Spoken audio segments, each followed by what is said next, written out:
கேடுகளை நன்கு உணர்ந்து கொள்ள அருள் செய்யணும்னு கேட்கிறோம். உணர்ந்து கொள்ளால் மட்டும் போதாத ஐயனே, அந்த கொனைக்கேடுகளை நீ நீக்கி தருவன்னு கேட்கிறோம். ஆகவே எங்களுக்கு எது நன்மை தீமை என்று தெரியாது எனக்கு உணர்த்த வேண்டும் கேட்கிறோம். உணர்த்துவது போதாத ஐயனே, உணர்த்தினாரன்றி உணர்த்துவது மட்டுமல்ல, அந்த கொனைக்கேடுகளையும் அந்த கேடுகளை நீக்குவதற்கு நீ அருள் செய்யணும். நன்மை தீமை உணரலாம், உணர்த்த வைக்கலாம், உணர்த்தலாம். ஆனால் உணர்த்துகின்ற நன்மை தீமையை எது நன்மை எது தீமை என்று உணர்த்துவது போதாது, தீமையை நீக்கி நன்மையை கடைபிடிக்கவும் அதில் வெற்றி காணும் அருள் செய்யணும் கேட்கிறோம். இதுதான் அந்த சங்கத்தின் கொள்கை.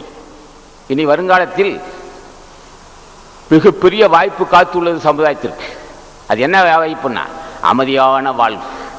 நிலநடுக்கம் இருக்க முடியாது, புயல் இருக்க முடியாது, எரிமலை இருக்க முடியாது, அதிக மழையோ அல்லது அதிக வறட்சி இருக்காது.